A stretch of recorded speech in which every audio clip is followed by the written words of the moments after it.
we call this series For the Love of Learning. And I have to say that I'm feeling it as I prepare. It's so exciting to really take the time to dive into a text, even a text that I know very well, and to look at it from all different angles and to read scholarship and to kind of revisit it and ask new questions on it. The text that I want to share with you today is not a text I have ever taught before. We're looking at Bava Kamma 117a, and I hope folks who are with us online have access to the Google Doc. The reason that I was drawn to this is because I was so moved by the learning about Rabbi Yohanan and Reish Lakish last week, and some of the questions that emerged as we were discussing this together, and their incredible and painful relationship. That I wanted to find a piece of narrative that spoke to that text from Bava Metzia really introduces their relationship. It talks about their meet cute, their falling in love story when that initial connection happened, and it talks about the end of their story when they both die from grief. If you missed last week, I just gave it to you in one sentence. But this story takes place somewhere in the middle, in between the kind of emotional and charged start and end, and I think it teaches us a lot about at least Rabbi Yohanan, who's really the central focus of this story. So we're going to look at Bava Kamma 17a, and I think it also shares with us some other, I think, big and important lessons about our rabbinic ancestors and what they were struggling with and grappling with 2,000 years ago.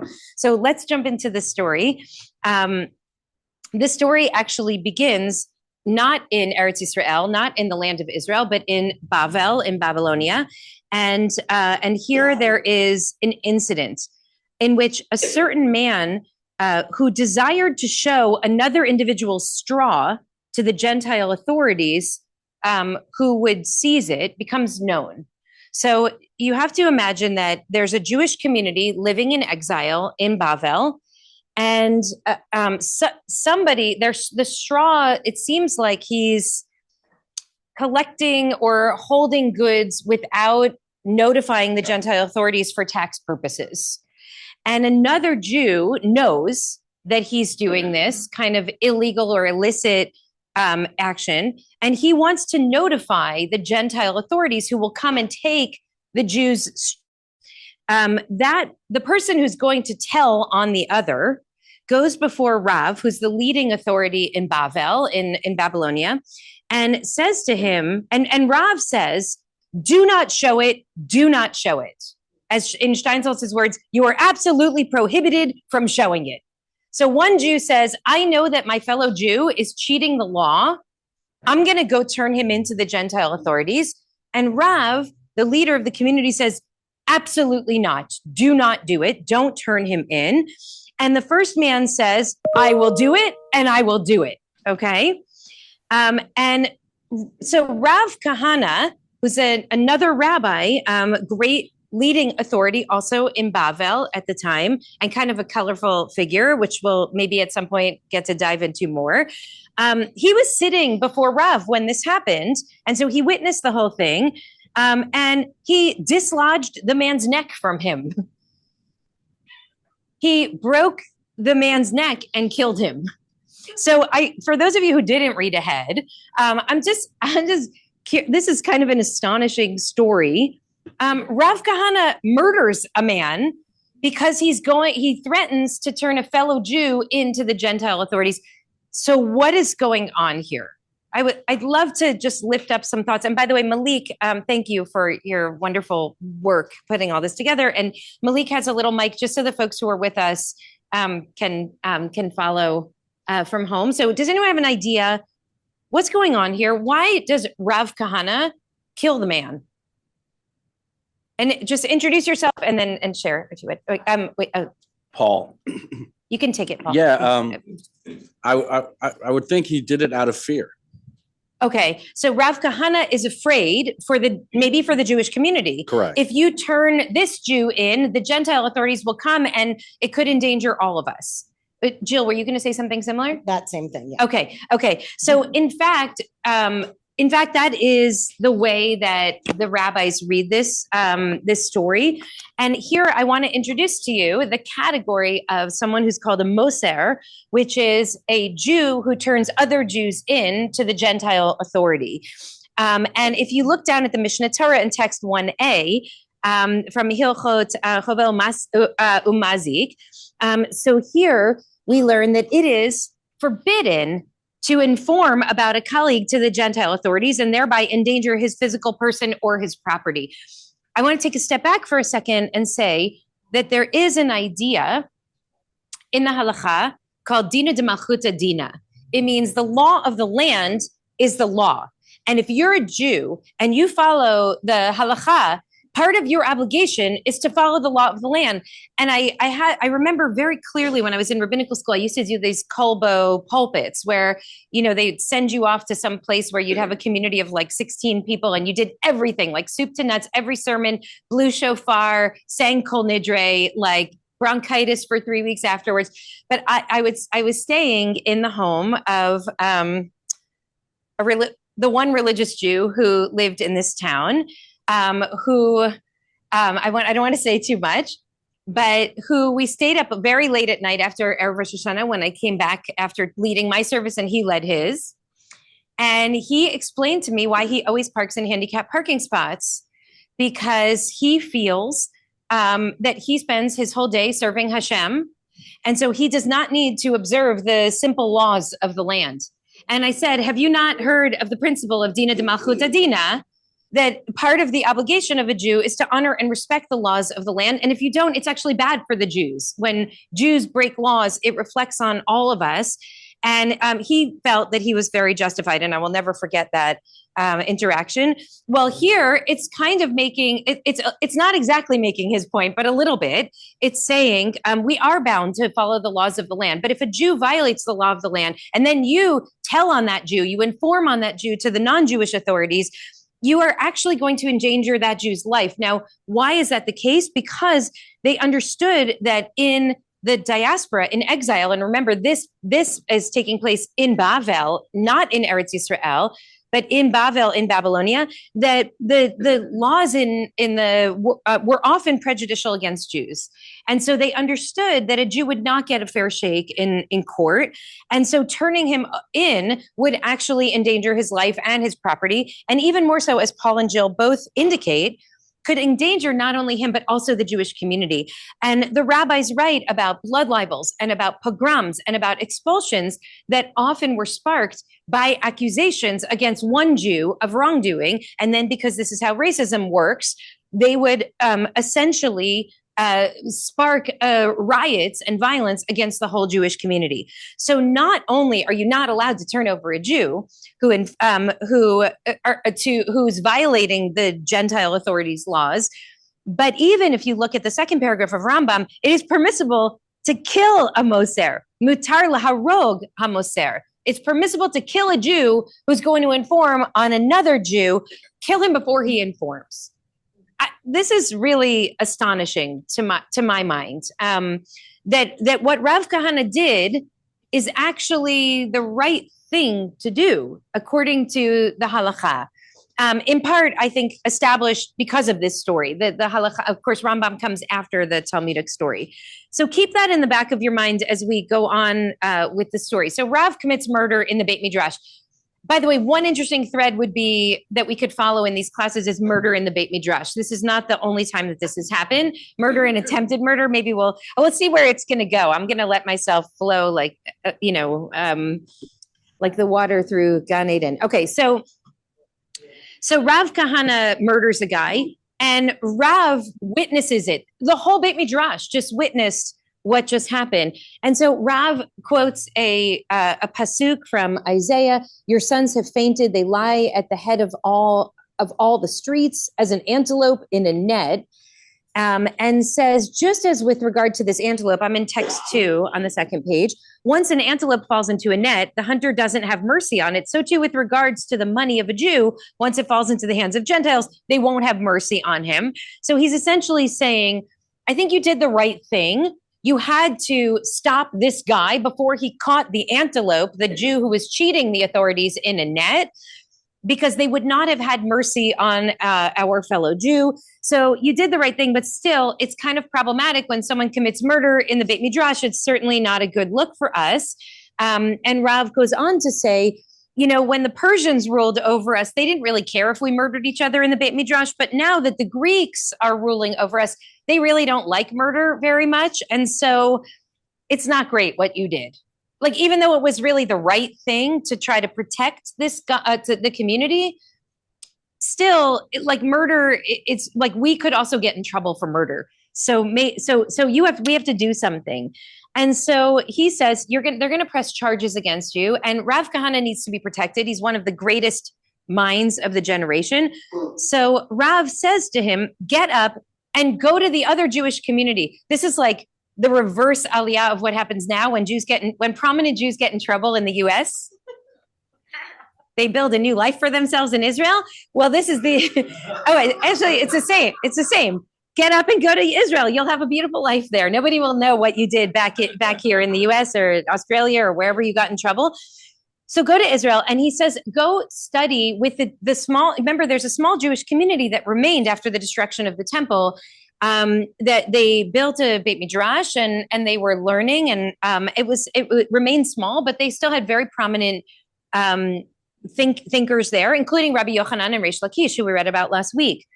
So get up and go to Eretz Yisrael and study in the Beit Midrash of Rabbi Yohanan. But there's a condition that you will not raise any difficulties. Don't make any trouble when you go there. Don't raise any difficulties to anything that Rabbi Yohanan says for 7 years. Okay, so there's a bunch of interesting things going on here. And I wonder what's jumping out at you first and foremost as we read this.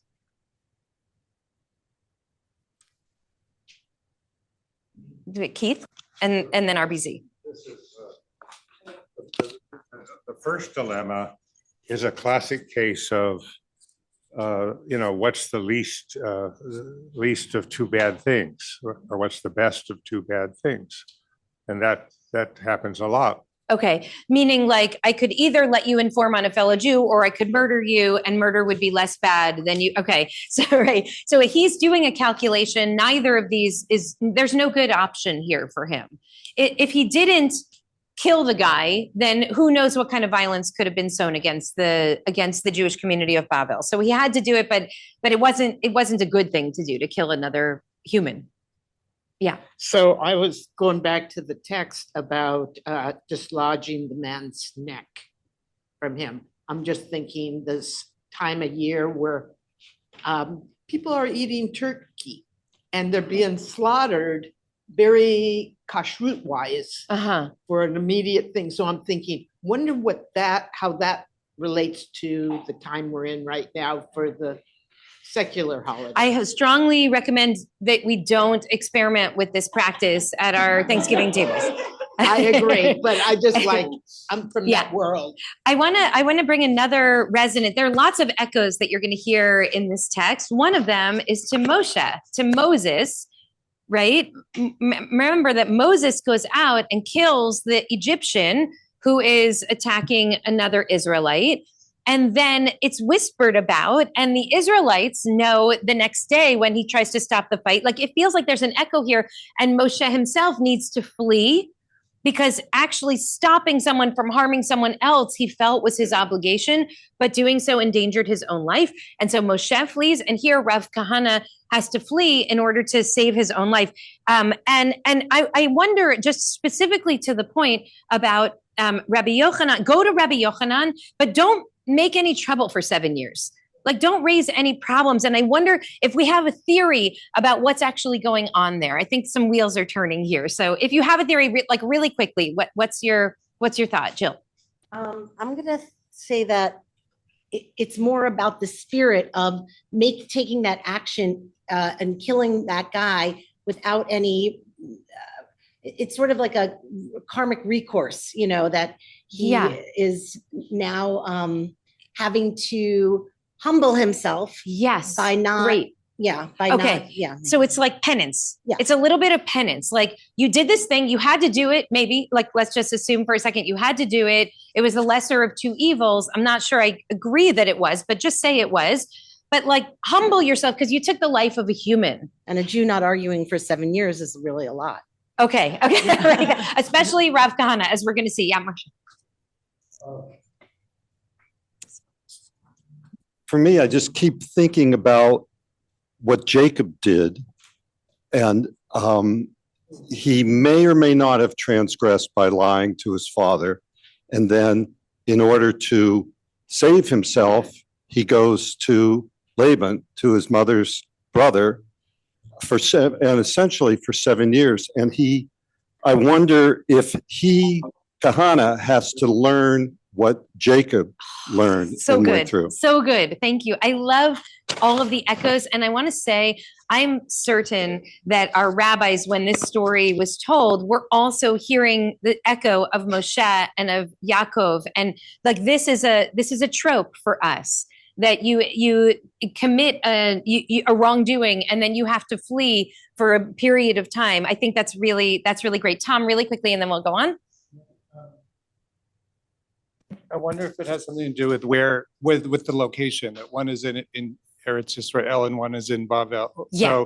So we treat that differently. So you're doing this in reaction to what the law is here, in Bavl, but don't make trouble when you get to our place. It's really great. I mean, one of the things that I think is interesting is that he's being exiled from his home by being sent to Eretz Israel. So we often think of exile as when the Jews were in the land of Israel and then were exiled and sent away. And here he's a Jew living in this very vibrant culture in Bavl, right? They had like the main, there's a reason that the Gemara that is most prominently studied is the Talmud Bavli. There are two Talmuds. There's the Yerushalmi and the Bavli.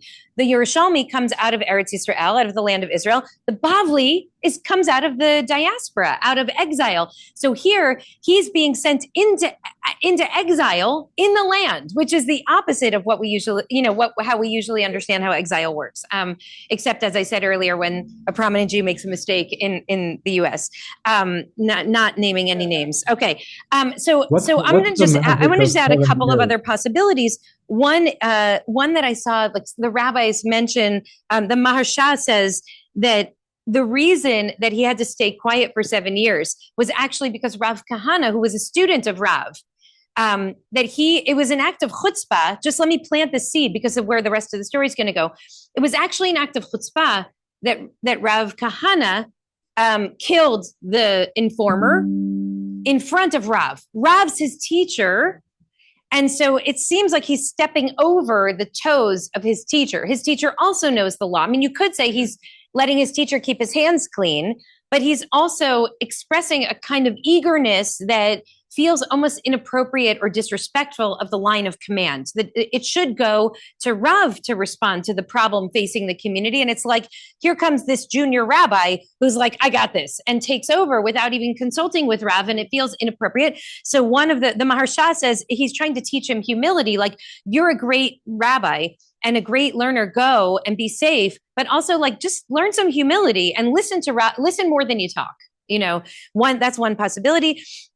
There's another, which is Rabbi Yohanan, as we saw last week, is a powerful rabbi who has also some almost magical powers. And it could be that Rav is concerned that Rav Kahana is going to get in trouble when he goes to Rabbi Yohanan.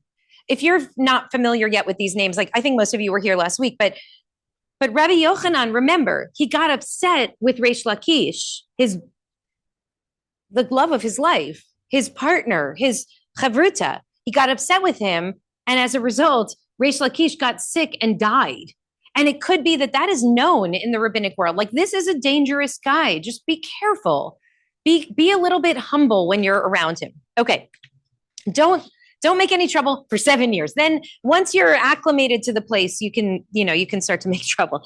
Okay, so let's look now at text number 3. So Rav Kahana went to Eretz Yisrael, and there he found Reish Lakish, who was sitting and reviewing Rabbi Yochanan's daily lecture in the academy for the rabbis, for the students. Now, so this is what I said about how it's an in-between story. This is in between their meeting and their dying. They would study together, and Reish Lakish was like the number 2 guy to Rabbi Yohanan. And it seems like Rabbi Yohanan would deliver daily shiurim, daily teachings, and Reish Lakish would then like sort of take notes and write things down and review them and work with the students when Rabbi Yohanan would go out and, I don't know, sit by the entrance to the mikveh and try and get the women excited about sleeping with their husbands.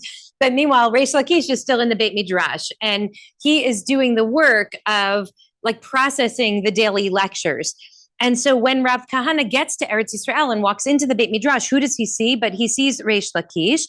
And so he asks the students, where's, I'm sorry, hold on a second. At the end of the day, Reish Lakish also leaves. And then Rav Kahana says to them, well, where did he go? And they say, well, he went home for the night, essentially. Reish Lakish also left for the night.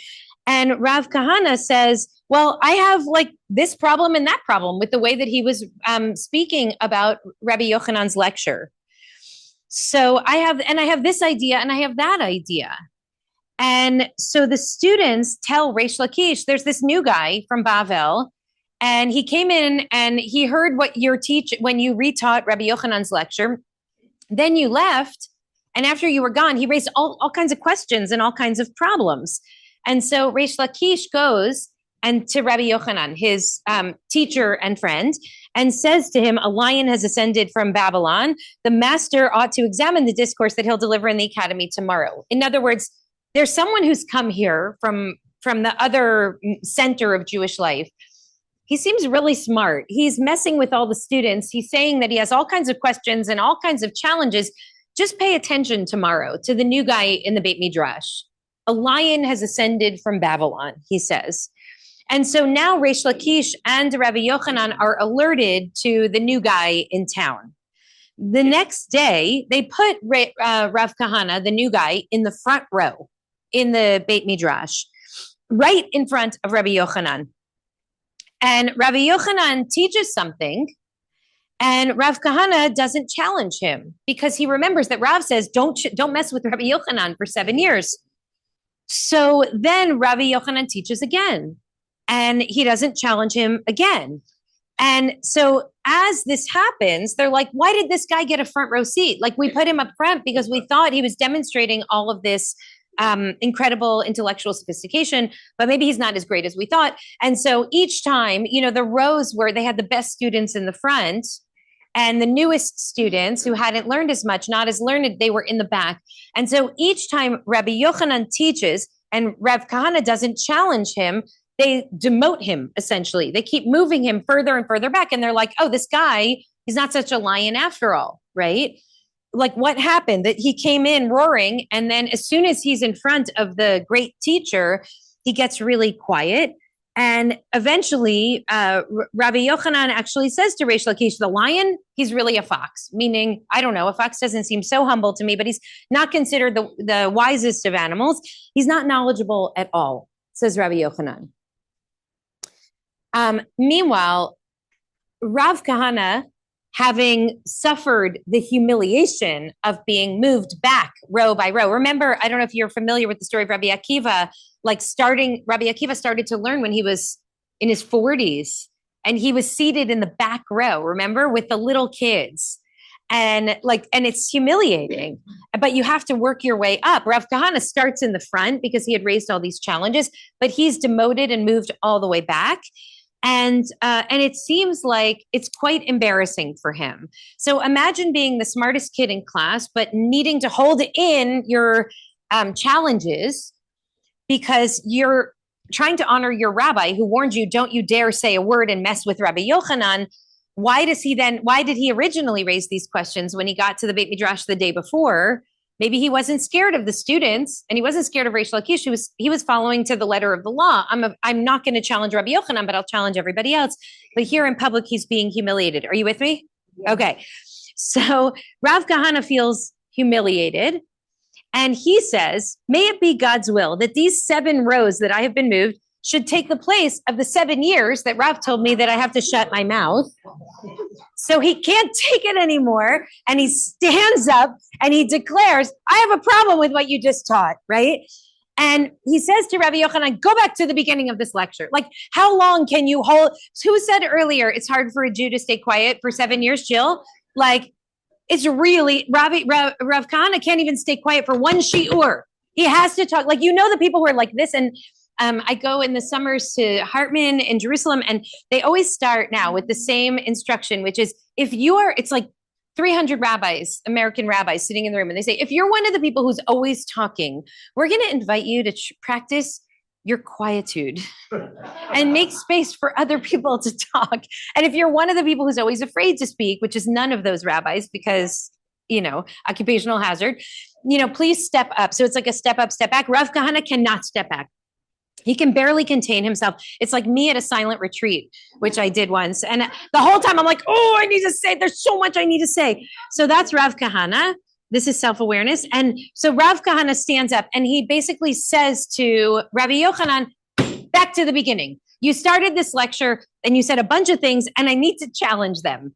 And he raises all of these difficulty after difficulty after difficulty. Remember, if you will, the dynamic between Rabbi Yohanan and Reish Lakish from last week. And what happened when Elazar ben Padat, the young, handsome rabbi who was sent by the other rabbis to take the place after Reish Lakish died.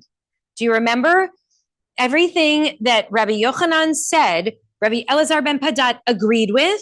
Oh, you're so smart. You're so wise.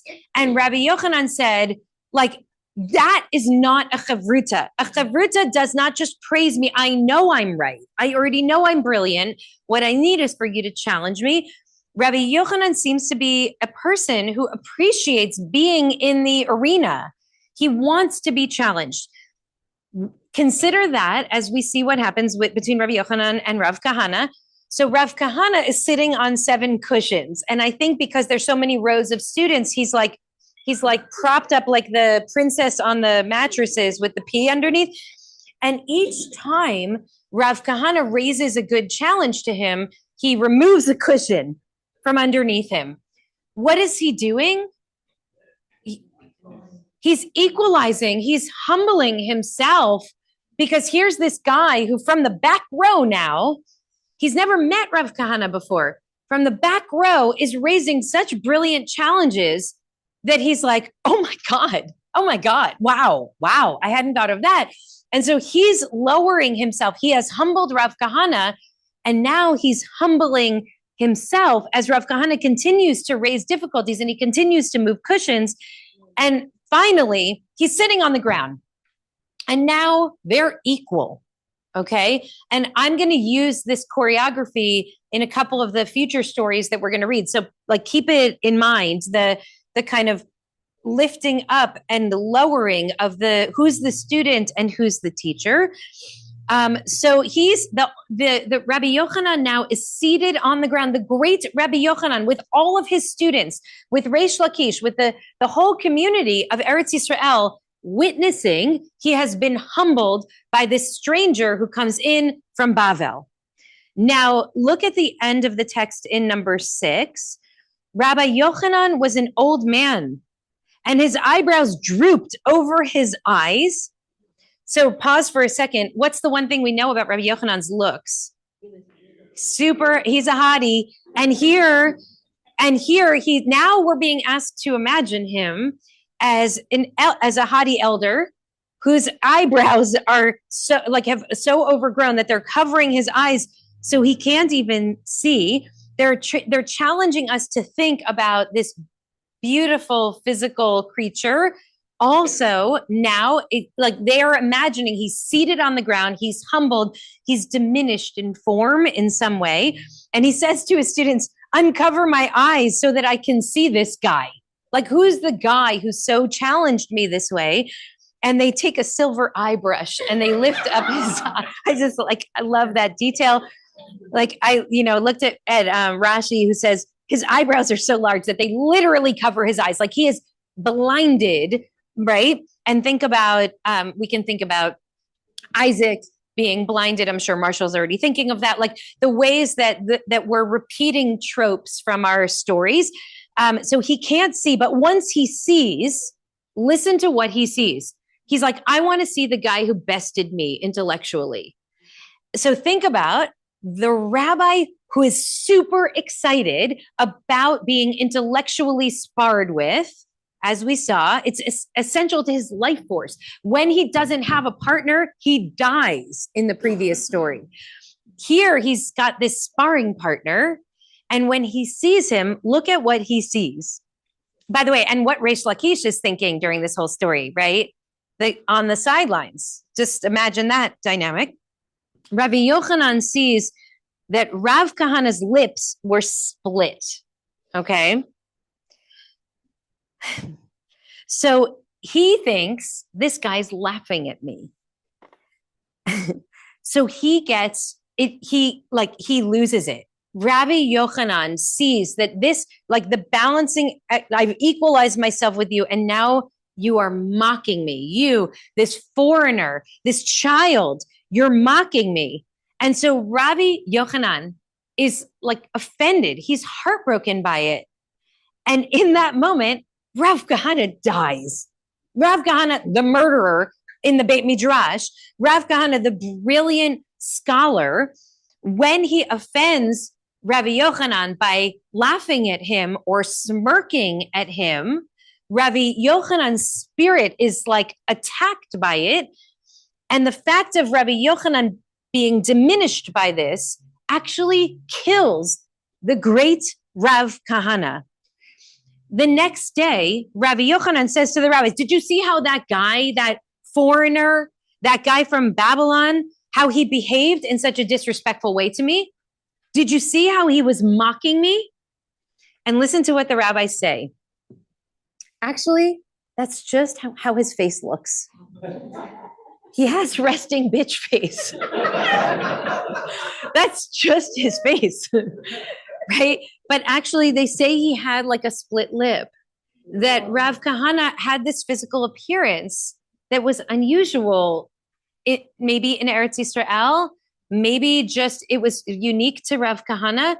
But instead of that inquisitive mind that Rabbi Yochanan had, that was like, I want to learn more. I want to be challenged. I'm excited by the game of it. Instead, he lost all of his curiosity because he feels his ego is being attacked, not by the intellectual discourse, but by the kind of stupid, like locker room discourse. Like, you're mocking me. And all of a sudden, it's a challenge to his personhood, maybe his manhood. You're mocking me. And he doesn't say, is he mocking me or is that just his face? He assumes that he's being mocked and derided. And as a result, a guy died. Rav Kahana dies as a result. And hearing this, Rabbi Yochanan is like horrified. And he realizes that he's made a terrible mistake. And so what does he do? He goes up to Rav Kahana's burial cave, and he sees it, and he sees that it is being encircled by an achna, which might trigger for you in the hyperlink of the rabbinic brain another story about rabbis and an achna, Jacob, or an achnai. Yeah. And so, which maybe we'll study at some point in this space. And he sees that where Rav Kahana has been buried in a cave, which was the story I thought I was going to bring you today, but we'll do another week. There's a serpent that has fully encircled and blocked the entrance. And here Rabbi Yochanan says, serpent, serpent, open your mouth and allow a teacher to enter and be next to his student. But the serpent doesn't open. So then he says, serpent, serpent, allow a colleague to enter, allow a teacher to enter to be next to his student. No, allow a colleague to enter and be next to his colleague. And the serpent says no. And then Rabbi Yochanan says, allow a disciple to enter to be next to his teacher. And the serpent opens his mouth and allows him to be in the presence of the grave of the great Rav Kahana. Okay.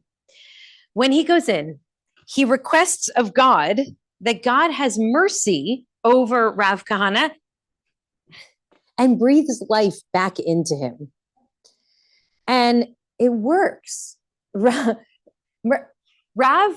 Yohanan has the power to heal. We know this from another story in Brachot that I cite often at IKAR, in which Rabbi Yohanan, we'll learn this at some point in here, goes to the bedside of his friends and colleagues who are dying, and he like lifts them up. He revives them. And here, Rabbi Yohanan is using that power not only on people who are ill, but even on someone who's died. He goes to them and he breathes life back into them. It's a miracle. So then Rav Kahana is alive again, and he says, he said, had I known that that's just your face, I wouldn't have been so offended by it. Like, I thought you were mocking me, but now I know that that's just your face. Now come back with me and let's study again together in the Beit Midrash. The best of romances deserve second chances. And so Rav Kahana says, like, are you serious? Why would I go back with you and just have you kill me again? Like, I'm not crazy. I'd rather just stay dead than have to go through the pain of dying again because you get upset with me one more time. And basically he agrees that he's not gonna kill him ever again. And so they're about to live happily ever after. But hold on, we're not quite done yet.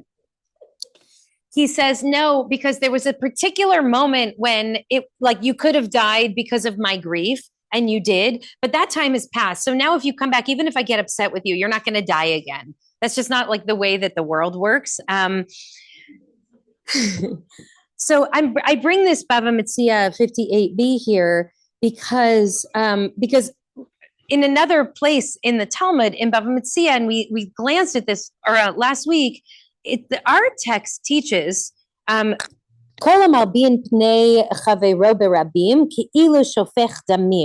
anyone who makes white the face of his chaver, of his friend in public, it's as if he spilled his blood. If you humiliate another person, like making them, all the blood drains out of their face. If you humiliate another person, it's as if you've murdered them, is a rabbinic teaching. And here, Rabbi Yohanan, he really humiliated Rav Kahana. He made him move back row to row to row. It was like a 7-step decline for him. And then mocked him for thinking that he was mocking him, right? He mocks Rav Kahana for the way that for his physical appearance, which is like the lowest and worst kind of mockery. And I hate when comedians, even the worst people in our country in this moment, when they talk about his physical appearance, I hate it. Like it's a cheap humor, and it's that kind of derision. There's no place for it. And here, when Rabbi Yohanan mocks Rav Kahana for his physical presence, it's like killing him. So he says to him, please come back. And I've learned my lesson, and I'm not going to kill you again, I promise. And so Rabbi Yohanan then revives him, and he stands back up. And thereafter, he asked him about every uncertainty he had, and Rav Kahana resolves each one of them. So now the tables really have sort of turned, and he's the one who's playing the role of challenging the rabbi, and the rabbi is answering all of those challenges. And it says, and this is why Rabbi Yohanan then says to his students again and again, what I said was yours is in fact theirs, meaning all the teachings that I'm offering you from my Beit Midrash, my humble Beit Midrash here in Eretz Yisrael, in the land of Israel, actually all of that knowledge comes from Bavl. It comes from Babylonia. This is the Talmud that has supremacy over the other Talmud, right? That Jewish community is greater than this Jewish community in learning. And that's a pretty powerful assertion. And in fact, Daniel Sperber, who's scholar who looks at this text, he says, actually, that's the whole point of this story, is to establish the dominance of the scholars of Bavl over the scholars of Eretz Israel. Like, we maintained a humble community in the land of Israel, but make no mistake, the real beauty and sophistication of Jewish life emerges in the diaspora.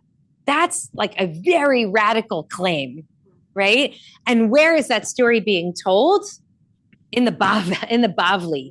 That story is being told here. Like, there's a diaspora story that we tell ourselves when we allow ourselves to, which is like, it's not only Ki Mitzion Tetzei Torah, all the great Torah in the world is going to flow from Israel to the diaspora, but also what's born in the diaspora in some ways might even exceed what's coming out of Israel. And if that was a hard message to offer then, it might be even harder today, right?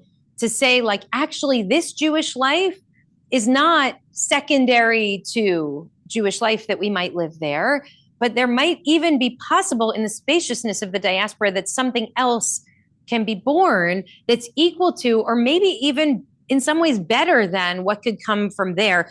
I'm not suggesting that, but certainly the rabbis of the Bavli are suggesting that. And I want to pause now to hear what your thoughts are. What do you think is actually the moral message of this story?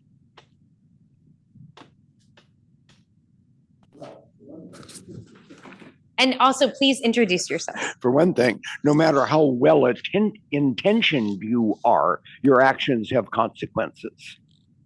Okay, that's great. So number one, like, I wish we had a chalkboard. Number one, no matter how well intentioned your actions are, meaning, I think you're referring to Rav Kahana, right? He thought he was doing the right thing to protect the Jewish community from a pogrom, kill one Jew and save a Jewish community.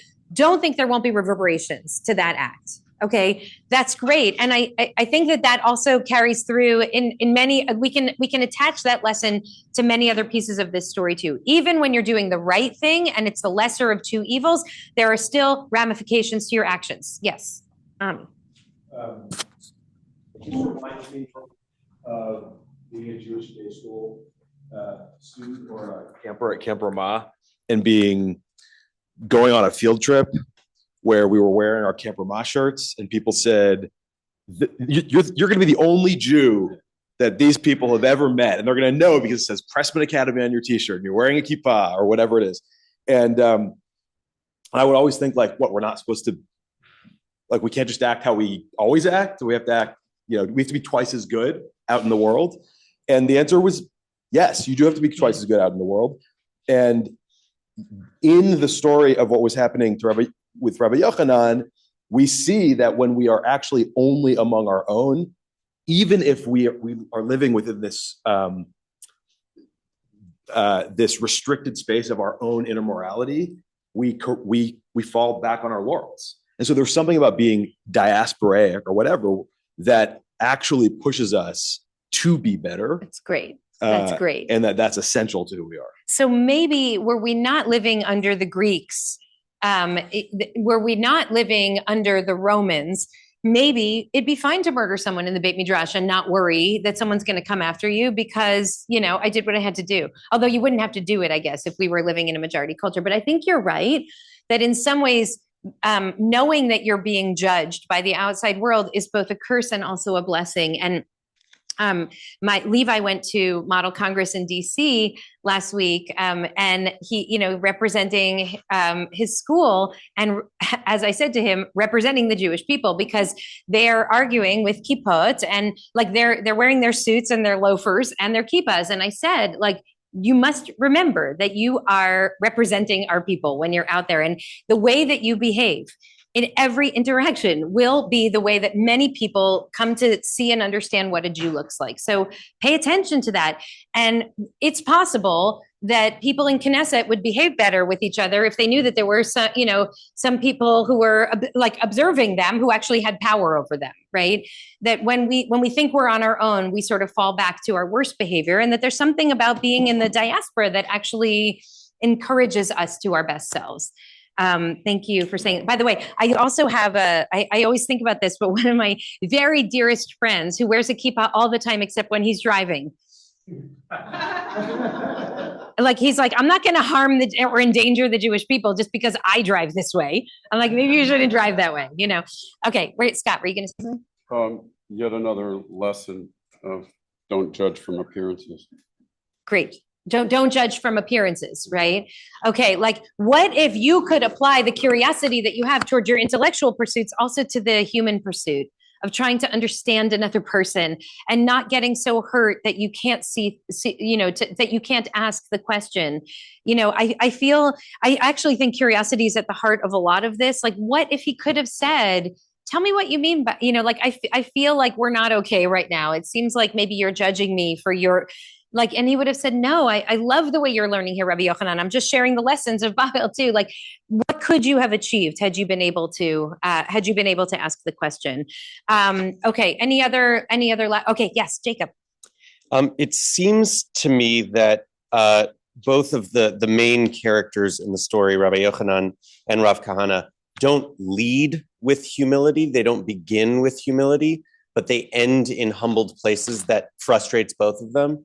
And so I think a moral that we can take away here is that if you don't begin with humility, you will end in humiliation.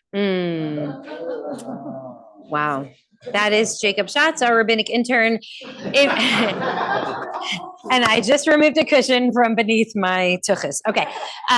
Thank you, Jacob. If you don't begin with humility, you will end with humiliation.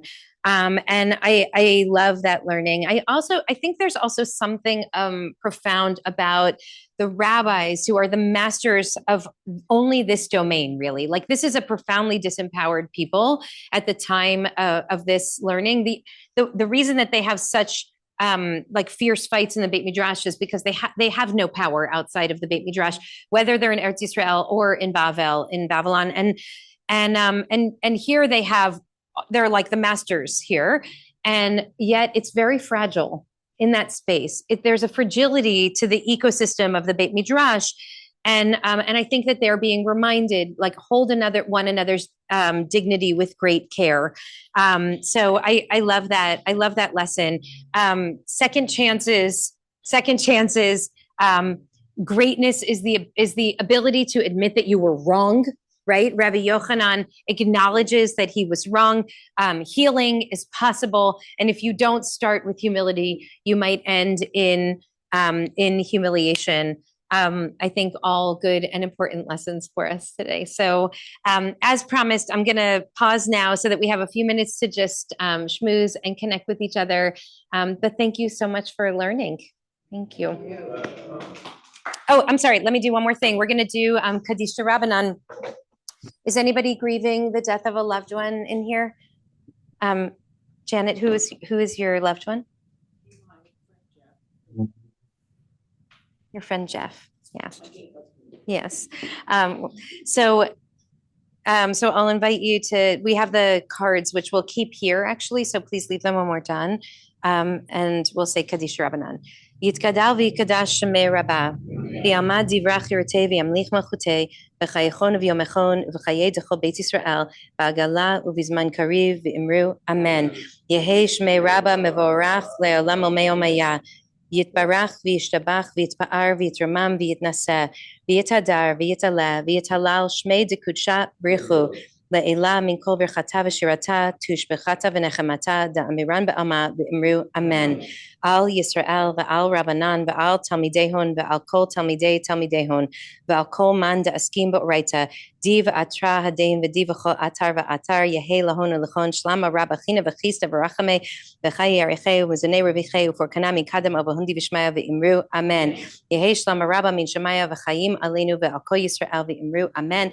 Osei shalom b'mamav hu ya'asei shalom alenu v'al kol Yisrael v'imru Amen. Thank you, everybody. Wishing you a beautiful and meaningful and restful Thanksgiving. And thank you for learning. It's so great to be with all of you in this way.